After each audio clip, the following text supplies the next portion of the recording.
My husband Tim has a serious dairy allergy. I'm talking about an actual immune system reaction, not intolerance. His allergy is serious enough to cause acute enterocolitis, but he hasn't needed an EpiPen since he was a kid. I work full-time and also have some seasonal work this holiday season because Tim has been without work. And money has been very tight. As a result, I barely get to rest. The holidays are especially hard, and I found myself getting just one day off every 2 weeks for almost 2 months straight. As you can imagine, that day off means the universe to me. Now, Tim loves dairy, and will sometimes intentionally eat things which trigger his allergy. Lately, it's gotten out of hand, with him going from one risky meal every 4 to 6 months, to every 2 or so weeks. In fact, it always seemed to coincidentally line up with my time off, and I found myself spending my one day taking care of him. Last week, I finally asked him if he was intentionally timing it to line up with my day off. I fully expected him to say no, but he admitted that he was doing it to make sure that he'd have a nurse. And so he'd have someone close by in case he had an especially adverse reaction and needed a hospital. I was livid, and told him that he was selfish, robbing me of my rest. I said that if he made himself sick again, I wouldn't take care of him. I'm exhausted and I need to decompress. He didn't say much, so I thought he'd heard me. Fast forward to Friday night. I get home from work, and a few minutes in, Tim gets a pizza delivered.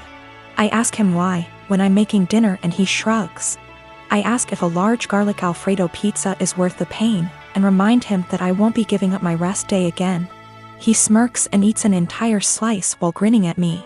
I left it at that and went back to my dinner. Predictably, he got sick, profusely vomiting, retching and groaning from the intense cramping and diarrhea. I slept in the guest room to get away from the sound and smell. He called for me several times and I repeatedly told him no. Hours later, he was still sick and woke me up at the crack of dawn to go get him Pedialyte and meds because he was very dehydrated and still in pain. I told him to order it in and asked him to get out and let me sleep. He was still whimpering when I eventually got up to shower and eat. Again, I did nothing to help or comfort him. By evening, he was sulking, and by morning when I had to work, he was enraged.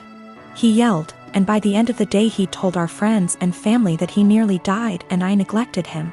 His family accused me of passively trying to kill him. His mom called, shouting that he could have had a life-threatening reaction due to my petty actions. And that I'm a shit wife for not minding his health. I'm starting to feel guilty because she's right and he could have been seriously hurt. I've been out of the closet since I was 17, in 2007. When I came out, people in my family said some pretty hurtful things, which I totally expected. Being from a Southern Baptist family in, God, it hurts to admit this, but my older brother at the time seemed very receptive, surprisingly.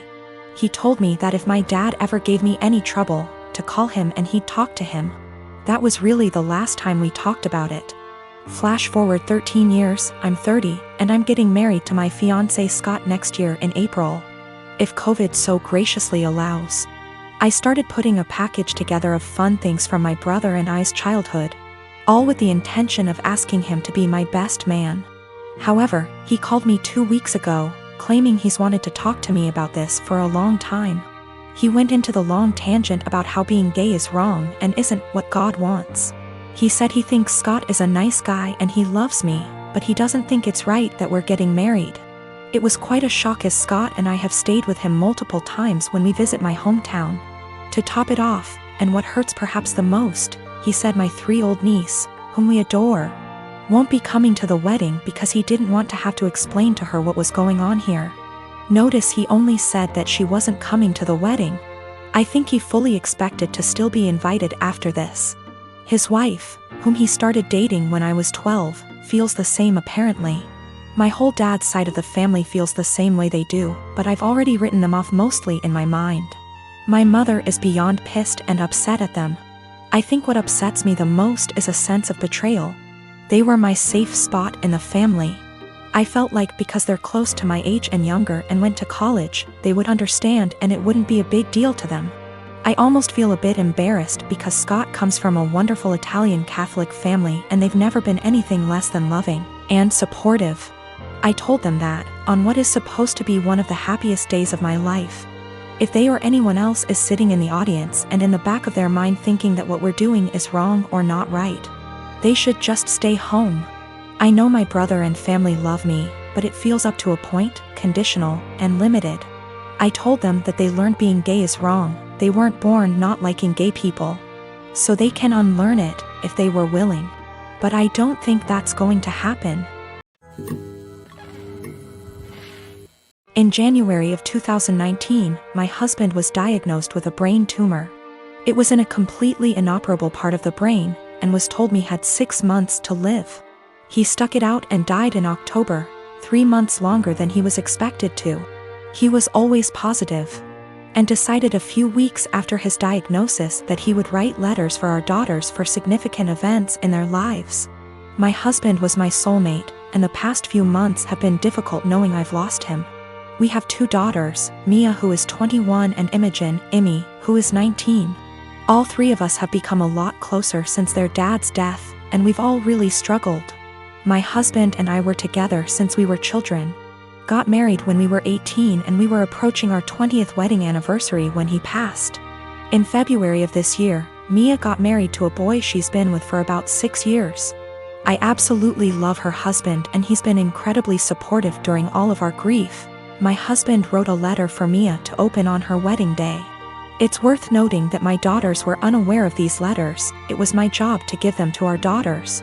Her wedding day comes around and I just can't bring myself to give her the letter. I read it and just wanted to keep it to myself.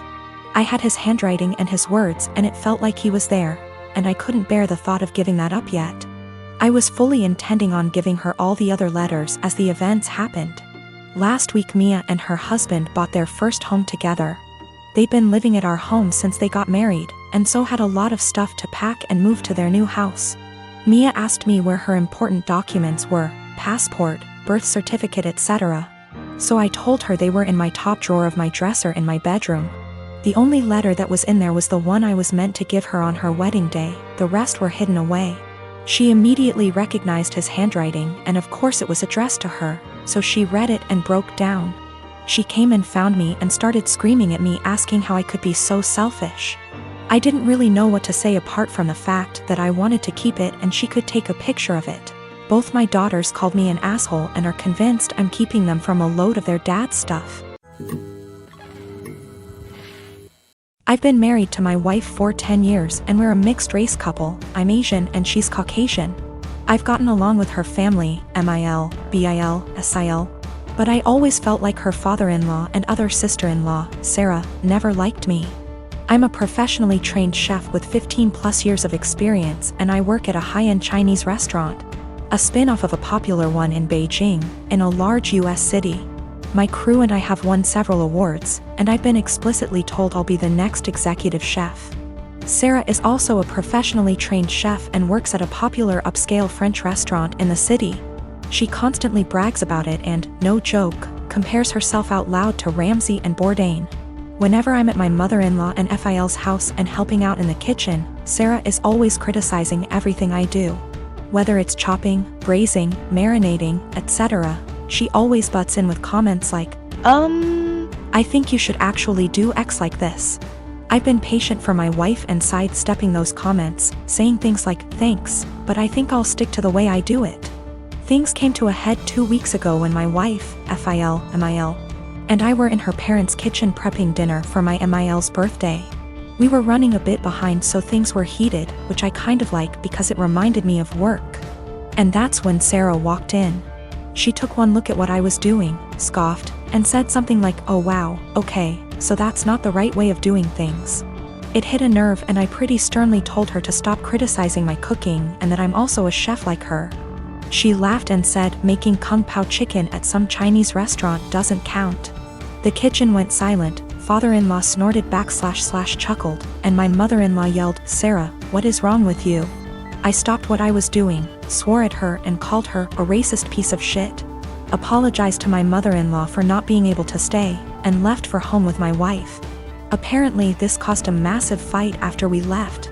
with my MIL//BIL// other sister-in-law taking my side and my FIL// Sarah saying it was a joke but kind of true and that I was being too sensitive. The extended family somehow got wind of this and now everyone is arguing and taking sides, with my wife even getting texts from some her cousins apologizing for Sarah's behavior. Despite being on my side, my wife is begging me to apologize so that the fighting will stop, but I refuse to because Sarah and her blatant racism. I'm a chef working at upscale Chinese resto. My sister-in-law is a chef at upscale French resto. She's critical of my cooking skills and has now called it making kung pao chicken at a Chinese restaurant. Family at war, wife begging me to apologize. My wife has also informed me that now Sarah may be in trouble at work and she's blaming me for it. Apparently one of her co-workers heard her rant about what happened and reported it to management. So it looks like one of my wife's cousins found this post and put it on Sarah's Facebook wall going, "This is you, right?" Her FB friends are starting to comment with things like, "If this is you, Sarah, then I'm disappointed. I think Sarah's still at work, shit might be hitting the fan soon," and now my wife is pissed too. My wife got a call from Asael. From wife's paraphrasing, Sarah started screaming / crying at her the moment my wife picked up and said that she just got demoted because of her Asian slur husband. Apparently some of her co-workers have her on FB and showed the post to management, which combined with her earlier rant, double whammied her back to being a line cook and now she might get fired. My wife solidly on my side after taking the verbal abuse from Sarah.